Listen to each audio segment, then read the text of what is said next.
મંગલાચરણ ચાલુ કરીએ. બધા વિડીયોઝ ઓન રાખજો પ્લીઝ. ઓમ નમઃ સિદ્ધેભ્ય, ઓમ નમઃ સિદ્ધેભ્ય, ઓમ નમઃ સિદ્ધેભ્ય, ઓમ શુદ્ધાત્મને નમઃ. નમો અરિહંતાણમ, નમો સિદ્ધાણમ, નમો આયરીયાણમ, નમો વજ્રાયાણ, નમો લોયે સર્વસાહુણમ. સિદ્ધમ શુદ્ધમ પરમિયા જીનેન્દ્રવર નેમિ ચંદમ કલંકમ ગુણરયણ ભૂષરુદયમ જીવરમ ઓછમ. અનાજી યશપાલજીએ ગુણસ્થાન વિવેચન પુસ્તક લખ્યું છે ધવલા આદિના આધારે. ષટખંડાગમ ધવલા અને ગોમટસાર આદિના આધારે એમાં આપણે બીજું ગુણસ્થાન જોઈ રહ્યા છે. બીજું ગુણસ્થાનનું નામ છે સમ્યક. બીજું ગુણસ્થાનનું નામ છે સાસાદન સમ્યક્ત્વ ગુણસ્થાન. તો આપણે જોયું તો કે સાસાદન સમ્યક્ત્વ ગુણસ્થાન કોને કહે છે? તો ઉપશમ કાળમાં જીવ ચોથા ગુણસ્થાન એટલે ઉપશમ સમ્યક દર્શનથી પડે છે અને બીજા જે પેલા ગુણસ્થાન સન્મુખ છે એમનું મુખ છે એટલે બીજા ગુણસ્થાનમાં એ આવે છે. બહુ નાના કાળ માટે એ બીજા ગુણસ્થાનમાં રહીએ છે.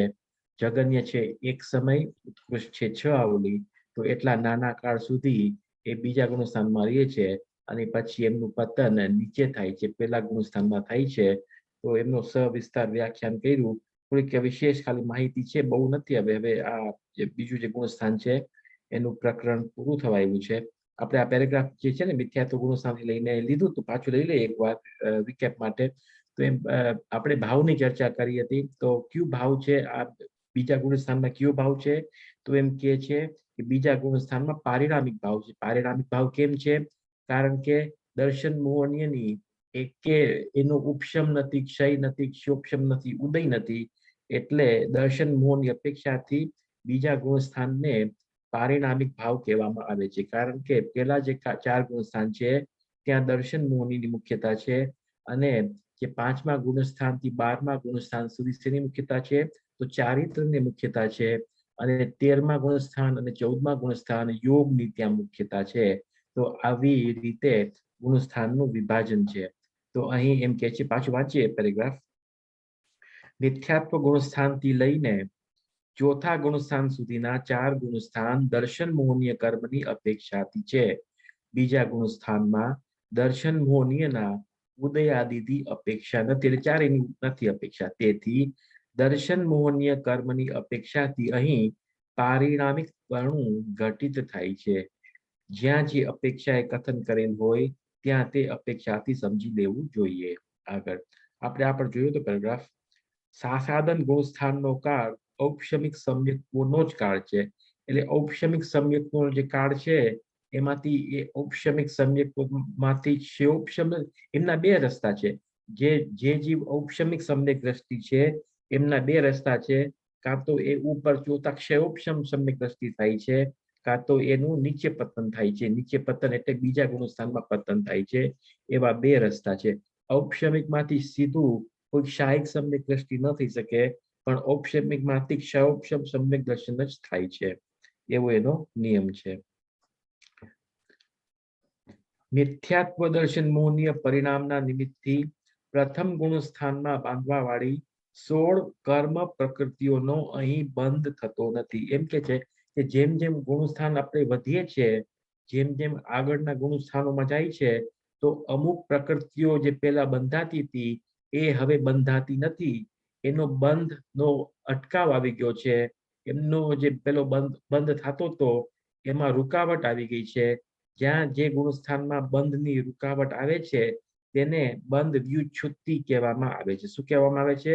બંધ વ્યુચ્છુતિ.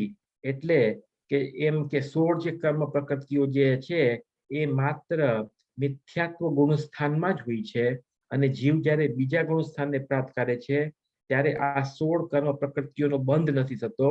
એટલે આ 16 કર્મ પ્રકૃતિઓ છે એમની બંધ વ્યુચ્છુતિ કયા ગુણસ્થાનમાં છે? તો પ્રથમ ગુણસ્થાનમાં છે. કારણ કે આ પ્રથમ ગુણસ્થાનમાં જ એમનો બંધ થાય છે. પેલા ગુણસ્થાનથી જે ઉપરના ગુણસ્થાનો છે, બીજેથી 14મા ગુણસ્થાનો, ત્યાં એકે આ 16 પ્રકૃતિનો બંધ નથી થતો. એટલે જે 16 પ્રકૃતિઓ છે એમની બંધ વ્યુત્પત્તિ પેલા ગુણસ્થાનોમાં છે. આપણે નામ ખાલી વાંચી જાઉં છું. આ જે પરિશિષ્ટ છે ને, આ ગુણસ્થાન વિવેચનમાં જ પરિશિષ્ટ છે, એમાં આ 16 પ્રકૃતિઓની વ્યાખ્યા આપવામાં આવી છે. કોઈને પછી જોવું હોય તો પેજ નંબર 152 પર છે, 152 ઉપર છે, બંધ વ્યુત્પત્તિ 153 ઉપર છે. બંધ વ્યુત્પત્તિ એટલે કે આ જે મિથ્યાત્વ હશે ત્યાં જ આનો બંધ છે. ઉપરના એકે ગુણસ્થાનોમાં આવું બંધ નથી. તો આ કઈ 16 પ્રકૃતિ છે કે એકદમ ભારે, એકદમ પાપ પ્રકૃતિઓ, જે સૌથી વધારે ઉત્કૃષ્ટ પાપ પ્રકૃતિ હોય છે, એમનો બંધ માત્ર મિથ્યાત્વમાં થાય છે, ઉપર ક્યાંય નથી થતો. તો પેલું તો છે મિથ્યાત્વ. મિથ્યાત્વનો બંધ કયા ગુણસ્થાનમાં થાય છે? તો માત્ર પેલામાં જ થાય છે. પછી ઉપરના ગુણસ્થાનોમાં મિથ્યાત્વનો બંધ નથી થતો. એટલે મિથ્યાત્વનો બંધ વિચ્યુતિ પેલા ગુણસ્થાનમાં છે એમ કહેવામાં આવે છે. એટલે મિથ્યાત્વ. પછી છે હુંડક સંસ્થાન. હુંડક સંસ્થાન. સંસ્થાન એટલે શરીરનો આકાર. શરીરનો આકાર પણ શાસ્ત્રોમાં 6 પ્રકારે વર્ણન કરવામાં આવ્યો છે. જેમ કે ભગવાન છે. હા બોલો. કયો પેજ તમે કીધું? આ છે 153. કોઈને બુક હોય તો બુક. 156. 153. હા. ઓકે. પરિશિષ્ટ છે ને પાછળ, તેમાં છે વ્યુત્પત્તિ. એટલે એનું છે, એનું હેડિંગ જ છે ગુણસ્થાનોમાં બંધ વ્યુત્પત્તિની સંદ્રષ્ટિ. એમાં છે. કોઈને જોવું હોય તો પછી પણ જોવું હોય તો જોઈ લે. એમાં ઈ પેજ ઉપર નથી લઈ જતો હમણાં. બીજું છે હુંડક સંસ્થાન.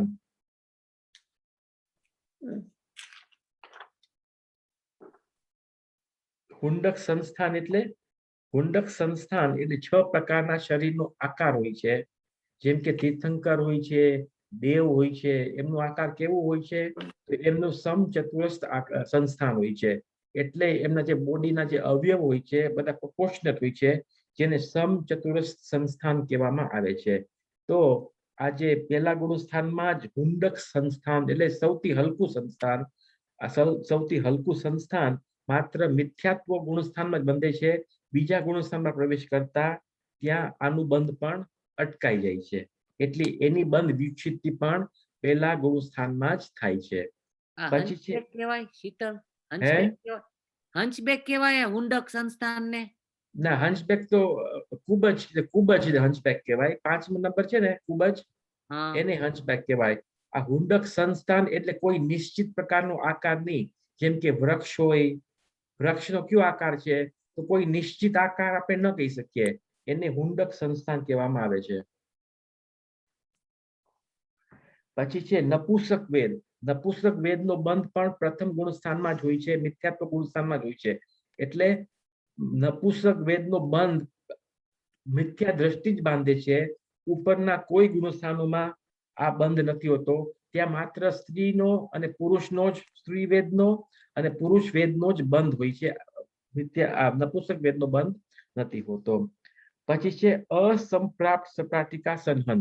અસંપ્રાપ્ત સપાટિકા સંહન એટલે સંહન એટલે પેલા તો આવ્યું હતું સંસ્થાન. સંસ્થાન એટલે શરીરનો આકાર અને સંહન એટલે હાડકાની મજબૂતાઈ. તો એ પણ 6 પ્રકારની હોય છે.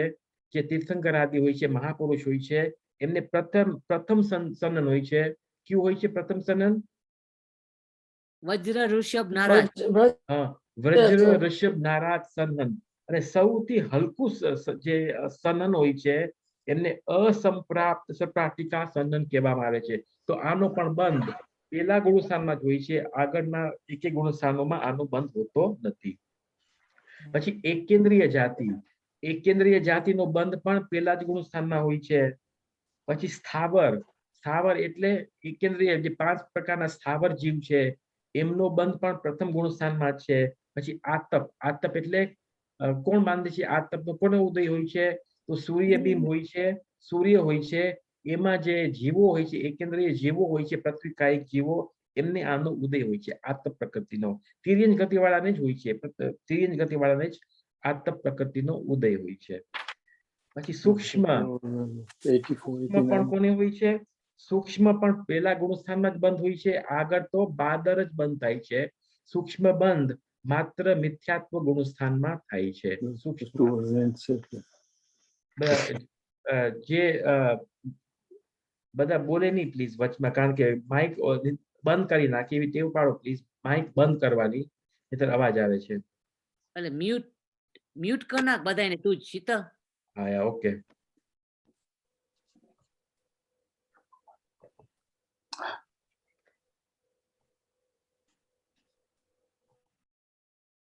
Sital, હા બોલો.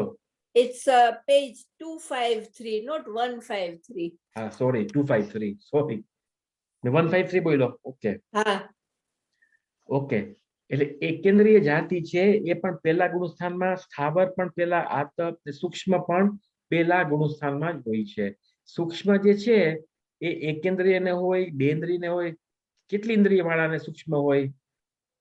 સૂક્ષ્મ નો ઉદય એકેન્દ્રીય ને હોય, બે ઇન્દ્રિય ને હોય, ત્રણ ઇન્દ્રિય ને હોય, કે બધાને હોય એકેન્દ્રીય સૂક્ષ્મ નો ઉદય? બધાને હોય 2 થી 5. એકેન્દ્રીય ને. માત્ર એકેન્દ્રીય ને જ હોય છે. સૂક્ષ્મ એકેન્દ્રીય જ હોય છે, બીજા બધા બાદર હોય છે.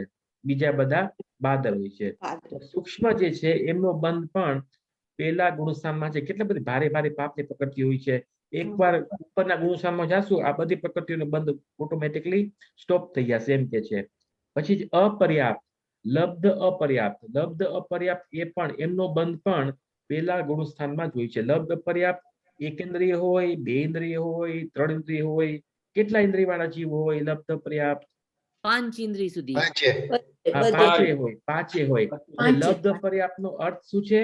કે એમનો ક્ષુદ્ર બહુ હોય છે. એકે પણ પર્યાપ્તિ પૂરી નથી થતી. એકે પણ પર્યાપ્તિ પૂરી ન થાય તેના પહેલા જ એનું આયુષ્ય પૂર્ણ થઈ જાય છે. કે જે શ્વાસના 18મા ભાગનું, શ્વાસના 18મા ભાગ જેટલો એમનો ભાવ હોય છે, તો એ પણ પહેલા મિથ્યાત્વ ગુણસ્થાનમાં જ આનો બંધ હોય છે. ઉપર શેનો બંધ હશે?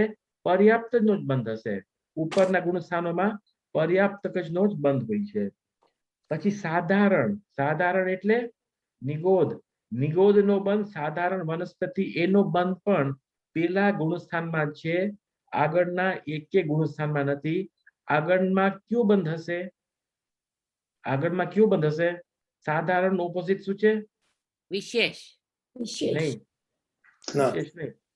ઓ હા. પ્રત્યેક પ્રત્યેક પ્રત્યેક, પ્રત્યેક, પ્રત્યેક. બહુ સરસ, પ્રત્યેક. પછી જો એટલે આપણે પછી દ્વિઇન્દ્રિય, ત્રિઇન્દ્રિય, ચતુરિન્દ્રિય, જેને વિકલ્પત્રય કહેવામાં આવે છે, આનો બંધ પણ મિથ્યાત્વ સાથે જ હોય છે. ઉપરના ગુણસ્થાનોમાં આનો બંધ પણ હોતો નથી. પછી છે નરક ગતિ. નરક ગતિનો બંધ પહેલા ગુણસ્થાનમાં થાય છે.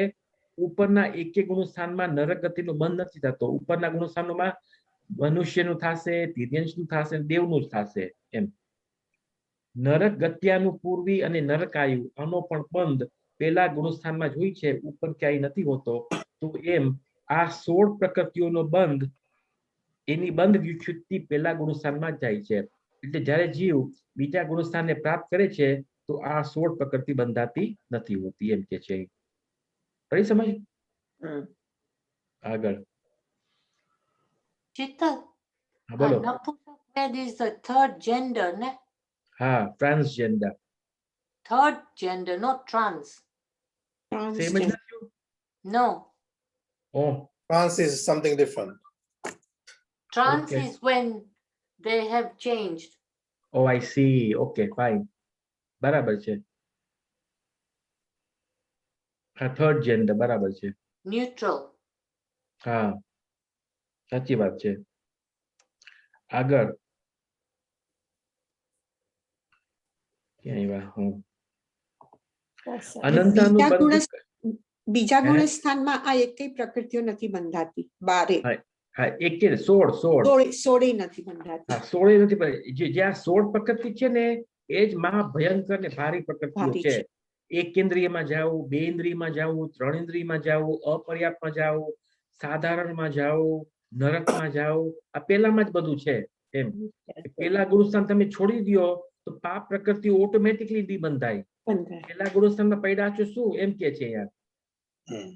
આગળ શીતલ સોરી દ્વિ ત્રી ને ચતુરી શું હોય? દ્વિ એટલે બે ઇન્દ્રિય વાળા જીવ, જે કે બે ઈયળાદી બે ઇન્દ્રિય, ટુ સેન્સ છે, ટુ સેન્સ સોલ્સ, એને બે ઇન્દ્રિય કે છે. હે ચતુર ના ના, દ્વિ ઇન્દ્રિય, દ્વિ એટલે બે, Chatur is 4. ચતુરીસ ફો ત્રિઇન્દ્રિય એટલે ત્રણ સેન્સ વાળા, ને ચતુર એટલે 4 સેન્સ વાળા. ઓકે થ્રી સેન્સ વાળા હોય છે, કીડી મકોડો આદિ હોય છે, એને 3 સેન્સીસ હોય છે. પતંગિયા હોય છે, બટરફ્લાઈઝ હોય છે, મોથ્સ હોય છે, એમને 4 સેન્સ હોય છે. એવી રીતે ઓકે અને એનો સ્પર્શ બંધ- ઇન્દ્રિય બધાને હોય એકેન્દ્રથી હા, એક ઇન્દ્રિય સ્પર્શ ઇન્દ્રિય તો બધાને જ હોય, બધાને. બધાને હોય, એટલે મિનિમમ ઇન્દ્રિય છે એમ, બધાને હોય જ એમ. બરાબર છે. Sparshindriya is the king of all the senses. હા, બરાબર છે, સાચી વાત છે.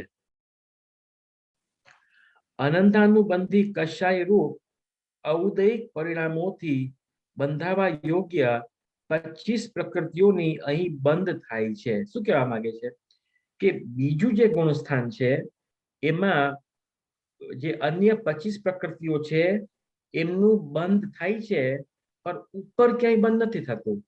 એટલે 25 બીજી પ્રકૃતિઓ છે, આપણે નહીં જોઈએ કારણ કે બહુ વિશેષ લાંબુ થઈ જશે. તો 25 બીજી પ્રકૃતિઓ છે જે પહેલા ગુણસ્થાનમાં પણ બંધાય છે, બીજા ગુણસ્થાનમાં પણ બંધાય છે, પણ આગળ એકેય ગુણસ્થાનોમાં બંધાતી નથી. એટલે આ 25 પ્રકૃતિઓ બીજા ગુણસ્થાનમાં એમની બંધ વિચ્છુત્તિ છે. ફરીથી એકવાર, બીજા ખાલી ગુણસ્થાન, નામ કહી દે ને પ્લીઝ, જાણવા ખાતર. એક example આપો. ના ખાલી હા, okay. નામ હા. કહી દે. હું નામ કહી દઉં છું. પેલા આ એટલું સમજો કે 25 પ્રકૃતિઓને બંધ વિચ્છુત્તિ કોને કહેવાય છે, પછી નામ બતાવીશ તમને. એટલે એમ અહીં કે છે કે બીજા ગુણસ્થાનમાં આ 25 પ્રકૃતિઓની બંધ વિચ્છુત્તિ બીજા ગુણસ્થાનમાં થાય છે. બીજા પેલા ગુણસ્થાનમાં કેટલી પ્રકૃતિઓની બંધ વિચ્છુત્તિ થઈ? 16 16. બીજા ગુણસ્થાનમાં કેટલી પ્રકૃતિઓની બંધ વિચ્છુત્તિ 25. થાય છે? 25. 25. તો મારો 25. તો મારો પ્રશ્ન એમ છે કે બીજા ગુણસ્થાનમાં આ પ્રકૃતિઓનો બંધ થાય છે કે નથી થતો? થાય છે. થાય છે, કારણ કે બીજા ગુણસ્થાનમાં એમની બંધ વિચ્છુત્તિ છે, એટલે બીજા ગુણસ્થાન સુધી તો એનો બંધ છે, પણ ઉપરના ગુણસ્થાનમાં બંધ નથી. એટલે એમ જેમ કે કોઈ આપણે બધા મંદિરમાં મળ્યા હોય અને પછી જ્યારે ટાઈમ પૂરો થાય તે પોતપોતાના રસ્તે બધા જાય છે, તો હું પૂછું કે તમે છૂટા ક્યાં પડ્યા? તો છૂટા મંદિરમાં પડ્યા એમ કહેવામાં આવશે ને. મંદિરથી બધા છૂટા પડી ગયા, પોતપોતાના રસ્તે ચાલ્યા ગયા. તો ખરેખર છૂટા મંદિરમાં નથી પડ્યા, ત્યાં તો બધા ભેગા હતા. તો એવી જ રીતે બંધ વિચ્છુત્તિ છે એમ કહેવામાં આવે કે બીજા ગુણસ્થાનમાં બંધ વિચ્છુત્તિ છે, એટલે બીજા ગુણસ્થાનમાં તો આનો બંધ છે, પણ ઉપરના એક ગુણસ્થાનોમાં આનો બંધ નથી. ઓકે, તો આ 25 પ્રકૃતિઓ જોઈ લઈએ. જો પેલા છે અનંતાનુબંધી કશાય, અનંતાનુબંધી ક્રોધમાન માયા લોભ, આનો બંધ અહીં જ છે, ત્રીજા ગુણસ્થાન આદિમાં નથી.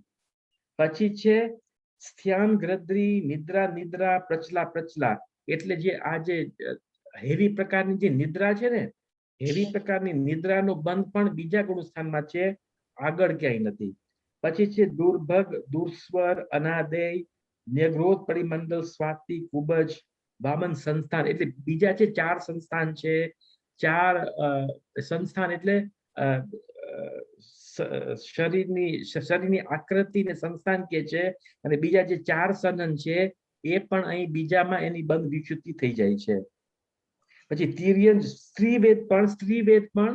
સ્ત્રીવેદનું પણ બંધ બીજા ગુણસ્થાન સુધી છે. ઉપર તો ત્રીજા ગુણસ્થાન પછી માત્ર પુરુષ વેદનો જ બંધ થાય છે, સ્ત્રી વેદનો બંધ નથી થતો. પછી તિર્યંજ ગતિ પહેલા ગુણસ્થાન અને બીજા ગુણસ્થાનમાં. ક્વેશ્ચન શીતલ, તે કીધું તિર્યંજ સ્ત્રીવેદ. ના, સ્ત્રીવેદ. Okay okay. પછી તિર્યંજ ગતિ. તો તિર્યંજ ગતિનો બંધ પહેલા ગુણસ્થાનમાં અને બીજા ગુણસ્થાનમાં થાય છે. ત્રીજાથી ઉપર એમનો બંધ નથી થતો. તો ત્રીજાથી ઉપર કઈ ગતિઓનો બંધ થશે? મનુષ્ય અને દેવ. હા, મનુષ્ય અને દેવ, કારણ કે આપણે જોયું હતું કે પેલા જે મિથ્યાત્વ ગુણસ્થાન હતો ત્યાં શેનો બંધ વિચ્છુત્તિ થઈ હતી? તો નરક ગતિનો. પછી બીજામાં તિર્યંજ ગતિનો થાય છે એમ. તિર્યંજ ગત્યાનુપૂર્વી, તિર્યંજ આયુ અને ઉદ્યોગ. તો આવી રીતે આ 25 પ્રકૃતિઓ છે એમની બંધ વ્યુત્પત્તિ બીજા ગુણસ્થાનમાં થાય છે. ત્રીજા ગુણસ્થાનમાં એકે કર્મ પ્રકૃતિની બંધ વ્યુત્પત્તિ થતી નથી. તો મારો એમ પ્રશ્ન છે કે જ્યારે જીવ ચોથા ગુણસ્થાનને પ્રાપ્ત કરે છે, જ્યારે જીવને સમ્યક દર્શન થાય છે, ત્યારે એમને કેટલી પ્રકૃતિ બંધાતી નથી? 41. હા, બહુ સરસ. 25 ને 16, યા, 41. 41 કેવી રીતે આવે છે? 25 25 ને 16. 25 ને 16 એટલે 16 plus 25 plus 0 એવી રીતે 25.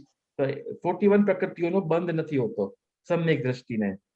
એટલે શીતલ આપણે બીજા ગુણસ્થાનમાં જે 25 પ્રકૃતિ બંધાય છે પછી ઈ પેલા ગુણસ્થાનમાં જાય છે તો ઈ પ્રકૃતિ બધી એડ ઓન ટુ 16 ને બીજી 25 એમ. ને એટલે પેલા ગુણસ્થાનમાં 16 પ્રકૃતિ છે, હા પછી બીજા ગુણસ્થાનમાં 25 પ્રકૃતિ બીજી નથી બંધાતી. તો ટોટલ પ્રકૃતિ ચોથા ગુણસ્થાન સુધી પહોંચીએ તો 25 થઈ ને? હા ના 41. 41 સોરી 41 થઈ ને? કારણ કે હા. પેલા ગુણસ્થાનમાં 16 પ્રકૃતિઓનું બંધ થઈ ગયું, પછી હા. બીજા ગુણસ્થાનમાં 25 થઈ ગઈ, ત્રીજામાં હા. 0 છે, તો ચોથામાં Okay. પહોંચતા સુધી 41 પ્રકૃતિઓનો બંધ નથી થતો એમ કે છે ઈ. હા ઓકે. હા, આગળ. અરે શીતલ, હા બોલો. આમાં ઓલું આવ્યું કે ઓલામાં આગલામાં 16 કર્મ પ્રકૃતિઓનો બંધ નથી થતો, હા અહીંયા 25 કર્મ પ્રકૃતિઓનો બંધ થાય છે. હા, બીજામાં થાય છે એમ છે, બીજામાં હા, થાય છે. હા, ઓલામાં નથી થતું. તો પછી 41 પ્રકૃતિ એવી રીતે કેવી રીતે પછી લીધી છે? 41 જે ટોટલ છે એટલે એટલે- આ 41 પ્રકૃતિ સમ્યક દ્રષ્ટિને નથી થતું એમ એમ એમ છે ને? નહીં, શેની વાત આપણે કરીએ છીએ? કયા ગુણસ્થાને આપણે વાત કરીએ છીએ? તે તો સાસાદનની કરી છે વાત. સાસાદનની. તો સાસાદનમાં કેટલી પ્રકૃતિઓ નથી બંધાતી? તો મિથ્યાત્વમાં જે 16 પ્રકૃતિઓ હતી એ નથી બંધાતી, પણ હજી 25 પ્રકૃતિઓ હજી બંધાઈ છે. પણ જે 16 બંધાણી હોય ઈ રહે છે. બંધની વાત છે, સત્તાની વાત નથી. ઓકે. બંધની વાત છે, હા, એટલે બંધની વાત સત્તામાં છે. છે. હા હું બરોબર. ખાલી એક દ્રષ્ટાંત આપું કે એક હા. જીવ મિથ્યા દ્રષ્ટિ હતો, પછી એમને સમ્યક્ત્વ પ્રાપ્ત કર્યું, બરાબર? સમ્યક્ત્વ પ્રાપ્ત કર્યું તો એ સમ્યક દ્રષ્ટિ થઈ ગયો, પણ એની સત્તામાં મિથ્યાત્વ પ્રકૃતિનો ભલે બંધ નથી, પણ સત્તામાં મિથ્યાત્વ પ્રકૃતિ છે કે નહીં? છે. એટલે શું સિદ્ધાંત છે કે બંધની વાત છે, સત્તાની વાત નથી. Yeah okay. હા, આ વ્યુત્પત્તિનો શું એક્ઝેક્ટ મિનિંગ છે એનું? વ્યુત્પત્તિ વ્યુત્પત્તિ એટલે ત્યાં સુધી જ બંધ છે, આકળ એકે ગુણસ્થાનમાં બંધ નથી, એને બંધ વ્યુત્પત્તિ કહેવામાં આવે છે. બંધનું વ્યુત્પત્તિ થવું એટલે એમનો નાશ થવો. વ્યુત્પત્તિ એટલે નાશ થવો. રાઈટ. તો પણ તો અહીંયા 25 માં તે વ્યુત્પત્તિ શબ્દ વાપર્યો તો ત્યાં તો બંધ છે, તો નાશ કેવી રીતે થયું? હા, તે જ વાત કરું છું ને. મંદિરનું દ્રષ્ટાંત આપ્યું હતું ને કે આપણે મંદિરમાં બધા સાથે હતા, પછી કોઈ પૂછે તો તમે ક્યાં છૂટા પડ્યા? તો મંદિરમાં જ બધા છૂટા પડ્યા અમે. હું પૂછું કે મંદિરમાં તો બધા સાથે હતા, તો ત્યાં છૂટા કેવી રીતે પડ્યા?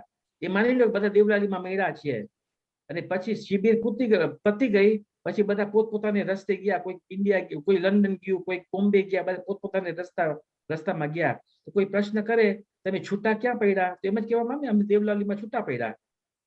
તો એવી જ રીતે બીજા ગુણસ્થાનમાં બંધ વિચ્યુતિ એટલે બીજા ગુણસ્થાનમાં એનો બંધ છે, પણ આગળના ગુણસ્થાનોમાં એનો બંધ નથી. એવી રીતે. ઓકે. હા, સત્તા એટલે એક્ઝિસ્ટન્સ ને? સત્તા એટલે એક્ઝિસ્ટન્સ, Deposit. એટલે એમની હા, એટલે એક્ઝિસ્ટન્સ સ્ટોકમાં એક્ઝિસ્ટન્સ કરતા શું એનો સ્ટોક. ભાવ છે કે કર્મ જે છે, મિથ્યાત્વ કર્મ છે, એ ભલે બંધાય નહીં, કારણ કે જે સમ્યક દ્રષ્ટિ છે, પણ પેલા તો બાંધ્યા છે ને મિથ્યાત્વ કર્મ.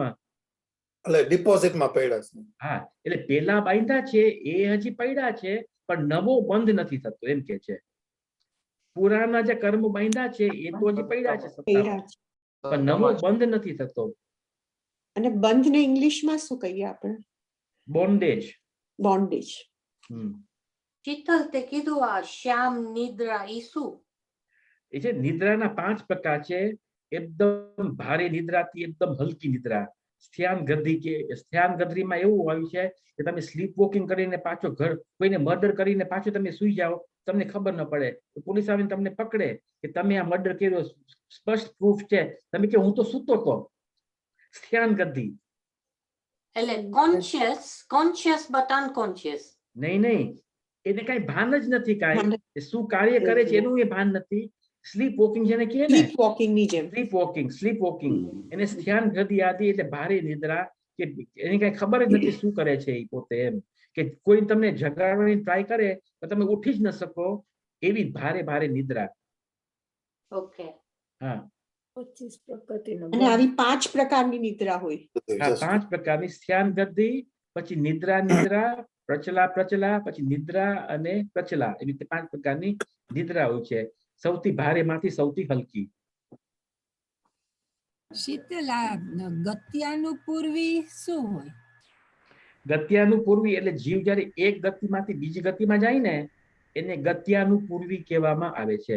એ માની લ્યો કે તમે હમણાં મનુષ્ય છો, બરાબર, અને પછી નેક્સ્ટ ભાવ તમે કૂતરાનો બાંધો અને તમે કૂતરો થઈ ગયા, તમે કૂતરો, આ દ્રષ્ટાંત છે, દ્રષ્ટાંત છે. તમે માની લ્યો નેક્સ્ટ ભાવ તમારો કૂતરાનો થઈ ગયો, એટલે તિર્યંશ નો થઈ ગયો, તમારો કૂતરાનો થઈ ગયો.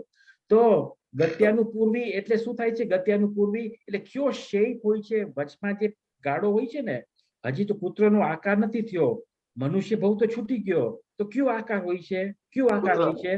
તો એ છે તો કૂતરો, વિગ્રહ ગતિમાં છે તો કૂતરો, પણ શેનો આકાર છે? મનુષ્યનો આકાર છે.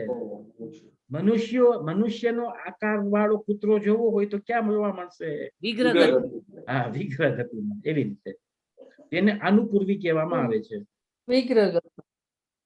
કૂતરાનો ભાવ છે ને ખરાબ નથી. જે વેસ્ટર્ન કન્ટ્રીમાં બધા કૂતરા મળે છે, ઘરમાં એકદમ રહે છે, જાઓ તો એર કન્ડિશન ગાડીમાં ફરે છે. બરાબર છે. એટલે એમ વિચાર આવે, આપણે હેરાન થાય છે નક્કામાં. ઉલટાના માણસો એના માટે કામ કરીને બધું સરવાર કરે છે. બરાબર છે, સાચી વાત છે. તો શું થવું છે આવતા ભાવમાં? ના, એટલે તિર્યંશ નો ભાવ મળે તો એમ. હા, તો હવે તમને એમાં કઈ ઇન્ડિયામાં કૂતરો બને, હા, સોનગઢમાં કૂતરો બને તો થોડું એવું એને ગુરુદેવના પ્રવચન આખો સાંભળવા દિવસ કઈ ખાવાનું પણ નહીં મળે. નહીં, લાકડીઓ મળે, લાકડી, વાત કરું છું, એ લોકો બધા પાડે છે એની વાત કરું છું. એમ કે હટ હટ હટ એમ બધા કહેતા હોય, હટ હટ. નહીં તો ગુરુદેવના પ્રવચન સાંભળવા મળે ત્યાં. ગુરુદેવ ઈ તો કહું છું. કોઈ નથી સાંભળતું, હટ હટ બધા કરતા, ભગાડી નાખે, ફળિયામાં રેવાય ના દે. શીતલ, હા, બોલો. તો વિગ્રહ ગતિમાં પછી નેક્સ્ટ ભાવનું આયુ ચાલુ પેલે સમયથી થઈ જાય છે? હા, પહેલે સમયથી થઈ ગયું. એટલે કે શું આયુષ્ય? કૂતરાનો ફર્સ્ટ સમયનું આયુષ્ય છે, કૂતરાનો ફર્સ્ટ સમયનું આયુષ્ય છે, પણ આકાર છે મનુષ્યનો. તો આકાર ક્યારે બદલાય? જ્યારે ઓલી ગતિમાં જાય ત્યારે. હા, પછી આગળ જાય છે, પછી આકાર બદલાઈ જાય છે. Okay. જ્યારે પર્યાપ્તિઓ આદિ પૂર્ણ થાય છે ત્યારે આકાર બદલાઈ જાય છે.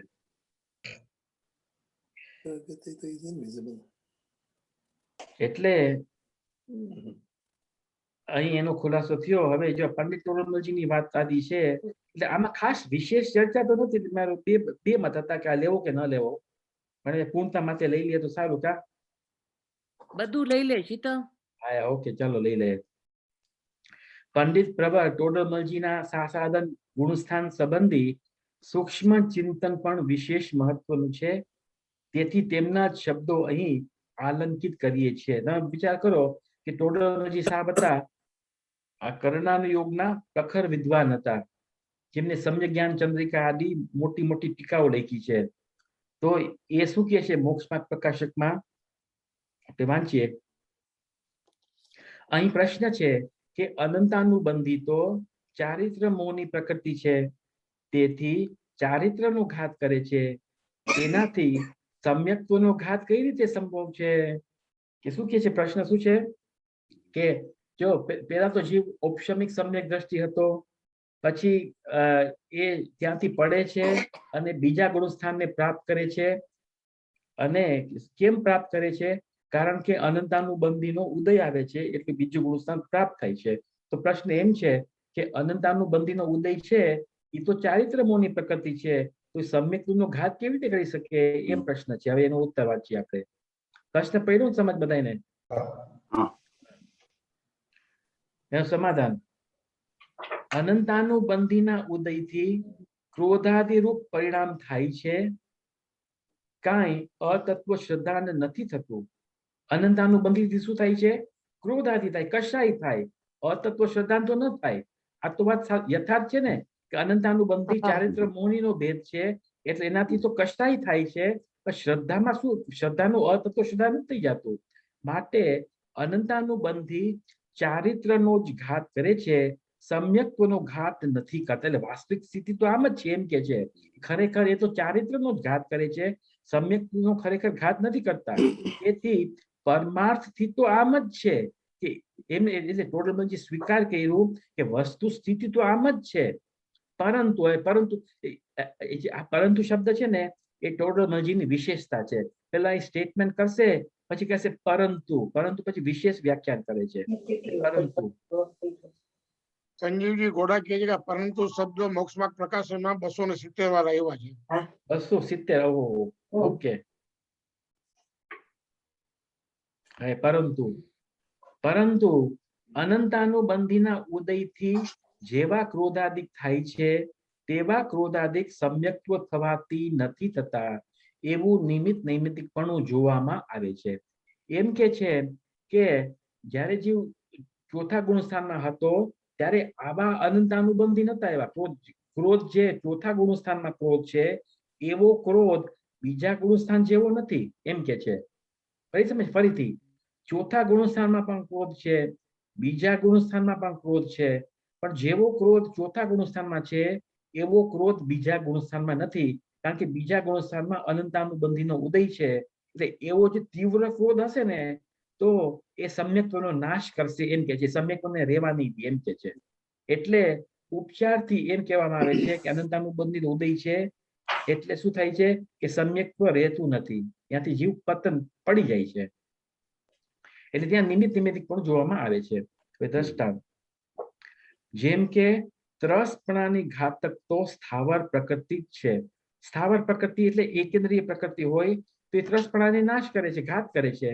પરંતુ ત્રસપણું થતા એકેન્દ્રિય જાતિ પ્રકૃતિનો પણ ઉદય થતો નથી. એટલે જીવ જ્યારે ત્રસ પર્યાયમાં આવે છે, તો એકેન્દ્રિય જાતિનો ઉદય નથી થતો. માટે ઉપચારથી એકેન્દ્રિય પ્રકૃતિને પણ ત્રસપણાનું ઘાતકપણું કહેવામાં આવે તો દોષ નથી. જરા અટપટો દ્રષ્ટાંત છે, પણ એમ કે છે કે જ્યારે એકેન્દ્રિય પ્રકૃતિનો ઉદય હોય છે, એકેન્દ્રિય પ્રકૃતિનો ઉદય હોય છે, ત્યારે ખરેખર વાસ્તવિક રીતે તો એ ત્રસપણાનો ઘાત નથી કરતો, પણ જ્યારે એકેન્દ્રિય પ્રકૃતિનો ઉદય હોય છે, ત્યારે ત્રસપણું હોતું નથી, એટલે એ અપેક્ષા એનો નાશ કરે, એમ કહેવામાં ઉપચારથી આવે છે. તો એવી જ રીતે ખરેખર જે અનંતાનુબંધી છે, એ સમ્યક્ત્વનો નાશ તો નથી કરતો, પણ એવું જ્યારે એના કશાય એટલા તીવ્ર ઉત્પન્ન થાય છે કે સમ્યક્ત્વને રહેવા જ નથી દેતો, એટલે એ અપેક્ષા એ નાશ કર્યો, એમ ઉપચારથી કહેવામાં આવે છે. જરાક અટપટું છે થોડુંક. મેં 4-5 વાર વાંચ્યું, પછી મગજમાં બેઠું. આ એટલે ટોડરમલજીના દ્રષ્ટાંત પણ ગુડ હોય છે. આગળ બધા શાંત થઈ ગયા.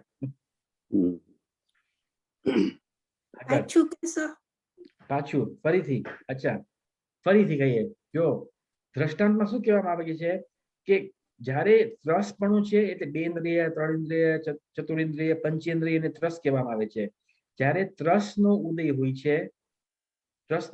છે, ત્યારે એકેન્દ્રિયનો ઉદય નથી હોતો, બરાબર? પણ ત્રસનો ઉદય છે, એ એકેન્દ્રિયનો કઈ નાશ નથી કરતો. વાસ્તવિક રીતે જ્યારે ત્રસપણાનો ઉદય છે, ત્યારે એ એકેન્દ્રિયનો નાશ તો નથી કરતો, પણ જ્યારે ત્રસપણું હોય છે, ત્યારે એકેન્દ્રિયનો ઉદય સહજ રૂપે થતો નથી. એવો નિમિત્તિક સંબંધ છે. તો એવી જ રીતે એમ કે છે કે ભલે અનંતાનુબંધીમાં એવી તાકાત નથી કે સમ્યક્ત્વને નાશ કરી શકે, પણ જ્યાં અનંતાનુબંધી જેવા કશાય ઉત્પન્ન થાય છે, ત્યારે સમ્યક્ત્વ ટકતું જ નથી, એવો સહજ નિમિત્તિક સંબંધ છે, એમ અહીં કહેવામાં આવે છે. પડી સમજ? મને તો 4-5 વાર વાંચ્યું પછી સમજમાં બેઠું. તમને 2 વારમાં બેસી ગયો, બહુ સરસ.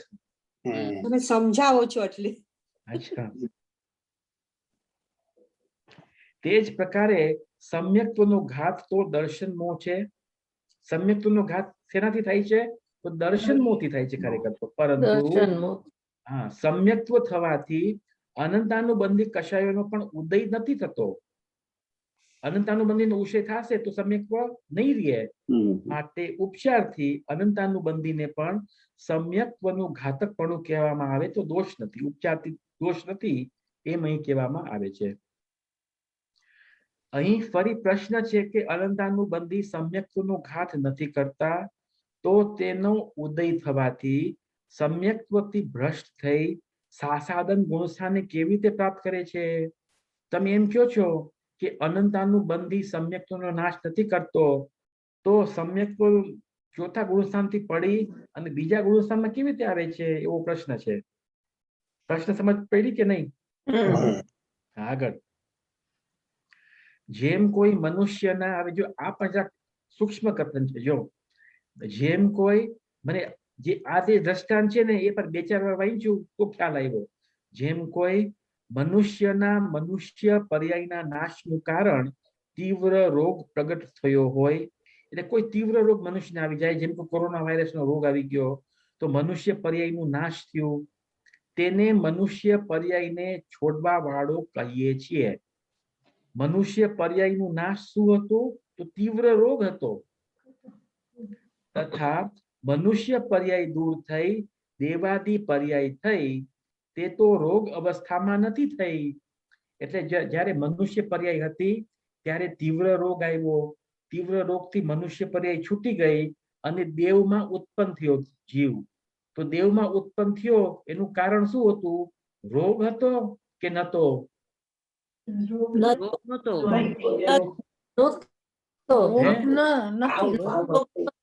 એમ કે છે કે દેવ પર્યાયમાં રોગ નતો. દેવ પર્યાયમાં રોગ નતો, પણ રોગ મનુષ્ય પર્યાયમાં હતો. એટલે જ્યાં તેનો નાશ થયો ને મનુષ્ય પર્યાય, એટલે તો દેવ પર્યાય ઉત્પન્ન થઈ. એટલે વન અપેક્ષાથી ઉપચારથી તમે કહી શકો ને કે એ રોગ દેવ પર્યાયનું કારણ છે, ઉપચારથી છે. કેવી રીતે ઉપચારથી છે? હે, ઉપચારથી કહેવાય. હા, ઉપચારથી કહેવાય, વાસ્તવિક રીતે નહીં. કારણ કે રોગ છે એનો રોગે કઈ ગતિનો નાશ કર્યો? તો મનુષ્ય ગતિનો નાશ કર્યો, મનુષ્ય પર્યાયનો નાશ કર્યો અને દેવ ગતિની ઉત્પત્તિ કરી. પણ એમ તમે કહી શકો ઉપચારથી કે દેવપણું શેના કારણથી થયું? તો રોગથી થયું. ઉપચાર તમે કહી શકો એવી રીતે. એમ પડે છે ને સમજ? એવી રીતે. તો એવી જ રીતે તથા મનુષ્ય પર્યાય દૂર થઈ દેવાની પર્યાય થઈ તે તો રોગ અવસ્થામાં નથી થઈ. અહીં મનુષ્યનું જ આવ્યું છે. તે જ રીતે સમ્યક્ત વિના સમ્યક્ત્વના નાશનું કારણ અનંતાનુબંધીનો ઉદય પ્રગટ થયો, તેને સમ્યક્ત્વનો વિરોધક સાસાદન કહ્યું. તે અહીં પણ ઉપચારથી સમ્યક્ત્વનો વિરોધક શું છે? સાસાદન કીધું. જે અનંતાનુબંધી કષાયનો ઉદય આવ્યો એટલે સમ્યક્ત્વની વિરાધના થઈ એમ ઉપચારથી કહેવામાં આવે છે. ખરેખર તો જે અનંતાનુબંધી છે એ ચારિત્રને જ ઘાત કરે છે, દર્શનને ઘાત નથી કરતો. પણ અનંતાનુબંધીનો ઉદય સાથે સમ્યક્ત્વ રહેતું નથી, એટલે ઉપચારથી એનો નાશ થઈ જાય છે. જરાક સૂક્ષ્મ છે એટલે હું વિચાર કરતો હતો કે લેવું કે નહીં, પણ એમ છે કે તમે મોસ્ટલી બધા સમજી ગયા છો. બહુ સરસ, તો સારું થયું લીધું. તથા સમ્યક્ત્વનો અભાવ થવાથી મિથ્યાત્વ થાય છે, તે તો સાસાદનમાં નથી થયું. એટલે મિથ્યાત્વનો ઉદય તો હજી નથી આવ્યો, માત્ર અનંતાનુબંધીનો ઉદય આવ્યો છે. એટલે અહીં ઉપશમ સમ્યક્ત્વનો જ કાળ છે એમ જાણવું. એટલે એમને પેલા ગુણસ્થાનમાં પણ ન નાખી શકાય. આ જે વિશેષ પરિણામ છે ને બીજા ગુણસ્થાનમાં, એમને પેલા ગુણસ્થાનમાં પણ ન નાખી શકાય, કારણ કે મિથ્યાત્વનો હજી ઉદય નથી આવ્યો, માત્ર અનંતાનુબંધીનો જ ઉદય આવ્યો છે. એટલે એમને સાસાદન ગુણસ્થાન કહેવામાં આવ્યું છે. પડી સમજ? હા, સારું થયું હા પાડ્યા. હું તો થાકી ગયા સમજાવીને. આ રીતે અનંતાનુબંધી ચતુષ્ટયની સમ્યક્ત્વ થવાથી અવસ્થા થતી નથી. માટે 7 પ્રકૃતિઓના ઉપશમ ઉપશમાદિકથી પણ સમ્યક્ત્વની પ્રાપ્તિ કહેવામાં આવે છે. આગળ હવે જે ધવલા જે છે, ધવલા પુસ્તક જે છે, પેલું પુસ્તકનું નામ સતપરૂપણા છે. સતપરૂપણા શું છે? સતપરૂપણા. એમાં સતપરૂપણા એટલે કે આ વસ્તુ છે બસ એમ જ ખાલી એમ. જેમ કે પેલા પુસ્તકમાં શું લીધું છે? તો 14 ગુણસ્થાનના નામ આપ્યા છે કે મિથ્યાત્વ ગુણસ્થાન છે, બસ એટલું જ પ્રરૂપણા છે. પછી બીજું સાસાદન ગુણસ્થાન છે. પછી થોડીક વિશેષ વ્યાખ્યા એટલે મેઇન જે પુષ્પદંત આચાર્ય જે મેઇન જે શ્લોક લખ્યા છે ને, સૂત્ર લખ્યા છે ને, એમાં તો આ પ્રકારે જ છે સેન્ટેન્સ કે મિથ્યાત્વ ગુણસ્થાન છે, સાસાદન ગુણસ્થાન છે, સમ્યક મિથ્યાત્વ ગુણસ્થાન છે. પછી વીરસેન સ્વામી શું લખે છે એ અહીં લખવામાં આવે છે વર્ડ ટુ વર્ડ. આપણે જો આ જે વાંચીએ છીએ ને એ ખરેખર તો ધવલા વીરસેન સ્વામીની ટીકા વાંચીએ છીએ. પેલું જે પુસ્તક થોડુંક વાંચીએ. સમ્યક્ત્વની વિરાધનાને સાસાદન કહે છે. આ તો સહેલું છે ને. તમે જોજો ઘણી ટીકા, ઘણી વાર તો ટીકા એટલી સરસ છે, બહુ મજા આવે વાંચવાની. ઘણી તો એકદમ ગુડ થઈ જાય. જેમ કે આપણે બીચમાં જતા હોય પેલા તો ઓલું શેલો આવે, બહુ મજા આવે. જો વૂપ નીચે પડીએ એવું થાય છે ધવલામાં, ડૂબકી મરાઈ જાય. પછી એમ થાય ડૂબકી મારીએ છીએ, પછી એમ થાય કે બચશું કે નહીં બચીએ, એવું થઈ જાય ઘણી વાર. એમાં શું થાય, ઓલો સી બેડ હોય ને, હા, એ ઓચિંતાનો છે ને ડ્રોપ થાય. બસ. અને મારો સાક્ષાત અનુભવ થઈ ગયો છે, where I was going to drown. હા, બરાબર છે. તો હવે છે ને એના અનુભવ કરતા આવો અનુભવ કર. એટલે શું સાસાદનમાં પડવાનો? નહીં, સાસાદનમાં નહીં, ધવલામાં ડૂબકી માર. ધવલા શાસ્ત્રમાં ડૂબકી માર એમ. રાઈટ. સાસાદનમાં પડવાનું કોણ કે? આગળ સમ્યક્ત્વની વિરાધનાને સાસાદન કહે છે. જે આ સાસાદનથી યુક્ત છે તેને સાસાદન કહે છે. જે આ એટલે બે વચ્ચે સા વત્તા આસાદન એટલે બે શબ્દ છે. સ વત્તા આસાદન. આસાદન એટલે વિરાધના, એટલે સ વત્તા આસાદન એટલે વિરાધના સહિત તેને સાસાદન કહે છે. કોઈ એક અનંતાનુબંધી કશાયના ઉદયથી જેનું સમ્યક દર્શન નષ્ટ થઈ ગયું છે. શેના ઉદયથી સમ્યક દર્શન નષ્ટ થઈ ગયું છે? તો અનંતાનુબંધી કોઈ એક, કાં તો અનંતાનુબંધી ક્રોધ હોય, માન હોય, કાં તો માયા હોય, કાં તો લોભ હોય, ગમે તે એકનો ઉદય થાય છે. પરંતુ જે મિથ્યાત્વ કર્મના ઉદયથી ઉત્પન્ન થયેલ મિથ્યાત્વ રૂપ પરિણામોને પ્રાપ્ત નથી થયો, એટલે હજી મિથ્યાત્વમાં પહોંચ્યો નથી, વચમાં હવામાં અટકે છે, છતાં પણ મિથ્યાત્વ ગુણસ્થાનની સન્મુખ છે, એટલે એ મિથ્યાત્વ પડવાનું છે, તેને સાસાદન કહે છે. એનું મુખ મિથ્યાત્વ ગુણસ્થાન તરફ છે એમ કે છે. એ શંકા. સાસાદન ગુણસ્થાન વાળો જીવ મિથ્યાત્વ કર્મનો ઉદય ન હોવાથી મિથ્યા દ્રષ્ટિ નથી. સાસાદન જીવ મિથ્યા દ્રષ્ટિ છે કે નહીં? નથી. નથી, એમ જ આવ્યું. જો નથી. બીજું શું નથી? તો સમીચીન એટલે યથાર્થ રુચિનો અભાવ થવાથી સમ્યક દ્રષ્ટિ પણ નથી. સાસાદન સમ્યક્ત્વી જીવ સમ્યક દ્રષ્ટિ છે કે નહીં? નથી. સમીચીન એટલે યથાર્થ રુચિનો અભાવ થવાથી સમ્યક દ્રષ્ટિ પણ નથી. એટલો ન એ મિથ્યા દ્રષ્ટિ છે, ન એ સમ્યક દ્રષ્ટિ છે, તથા આ બંનેને વિષય કરવા વાળી સમ્યક મિથ્યાત્વ રૂપ રુચિનો અભાવ હોવાથી સમ્યક મિથ્યા દ્રષ્ટિ પણ નથી. એ શું નથી? એક તો મિથ્યા દ્રષ્ટિ નથી, એક તો સમ્યક દ્રષ્ટિ નથી, અને બીજું શું નથી? સમ્યક મિથ્યા દ્રષ્ટિ પણ નથી. સમ્યક મિથ્યા દ્રષ્ટિ પણ નથી. તો આના સિવાય અન્ય કોઈ ચોથી દ્રષ્ટિ છે નહીં. કારણ કે એટલે ત્રણ જ હોય ને, કાં તો સાચું હોય, કાં તો ખોટું હોય, કાં તો મિશ્ર હોય. ચોથું હોય કે ન હોય? ચોથું હોય કે ન હોય? ન હોય ને. કાં તો ખોટું છો, કાં તો તમે ખોટું બોલો છો, કાં તો તમે સાચું બોલો છો, કાં તો થોડું ખોટું બોલો છો, થોડું સાચું બોલો છો, એમ હોય ને. બીજી અવસ્થા થોડી કઈ હોય એમ કે છે. કારણ કે સમીચીન એટલે સાચું, અસમીચીન એટલે ખોટું, અને ઉભય રૂપ એટલે હાફ હાફ. ઉભય રૂપ દ્રષ્ટિના અવલંબનભૂત વસ્તુની સિવાય બીજી કોઈ વસ્તુ જોવામાં આવતી નથી. એટલે આ ત્રણ અવસ્થા જોવામાં આવે છે, બીજી કોઈ અવસ્થા જોવામાં નથી આવતી. માટે સાસાદન ગુણસ્થાન અસત સ્વરૂપ જ છે. એટલે શું દલીલ કરે છે શિષ્ય? કે સાસાદન ગુણસ્થાન તો ફિટ જ નથી થતું. તમે શેમાં ફિટ કરશો? કારણ કે વસ્તુની આ ત્રણ અવસ્થા હોય, કાં તો મિથ્યાત્વ, કાં તો સમ્યક્ત્વ, કાં તો મિશ્ર. આ ત્રણ જ દશા હોય, ચોથી દશા ન હોય તો આ સાસાદન ગુણસ્થાન તમે ક્યાંથી લાવ્યા એમ કે છે. અર્થાત સાસાદન નામનું કોઈ સ્વતંત્ર ગુણસ્થાન ન છે એમ કે છે. એનો ઉત્તર આપણે ક્યારે આપશું? Next Wednesday. આટલો એક જ પેરેગ્રાફ છે, આટલું જ? મોટું છે જો આ ઘણું બધું. Okay fine. એટલે જો એનો ઉત્તર ખાલી જોઈ લઈએ, જોવું હોય તો આ છે સમાધાન. 2 મિનિટ જોઈ લે, 1.5 મિનિટ છે સમાધાન. એવું નથી, કારણ કે સાસાદન ગુણસ્થાનમાં વિપરીત અભિપ્રાય હોય છે. મિથ્યાત્વ છે કે વિપરીત અભિપ્રાય છે ત્યાં સાસાદનમાં? હે? હમણાં તો મેં વાંચ્યું વિપરીત અભિપ્રાય હોય છે. વિપરીત અભિપ્રાય છે, એટલે વિપરીત અભિપ્રાય અને મિથ્યાત્વ સરખું છે કે નહીં? નહીં, નહીં, નહીં. સરખું જ છે. સરખું નથી. એટલે જ વિશેષ વ્યાખ્યા ખુલાસો કરે છે. અહીં વિપરીત અભિપ્રાય એટલે બીજું ગુણસ્થાન થાય છે, મિથ્યાત્વ તો પેલું ગુણસ્થાન થઈ ગયું. બંને ભલે વિપરીત અભિપ્રાય સામાન્ય રીતે કહી શકાય, છતાં પણ થોડોક ફેર છે. કારણ કે બીજામાં તો અનંતાનુબંધીનો જ ઉદય છે અને પેલામાં મિથ્યાત્વનો ઉદય છે. એટલે એમ કે છે કે એવું નથી, કારણ કે સાસાદન ગુણસ્થાનમાં વિપરીત અભિપ્રાય હોય છે, માટે તેને અસત દ્રષ્ટિ જ સમજવું જોઈએ.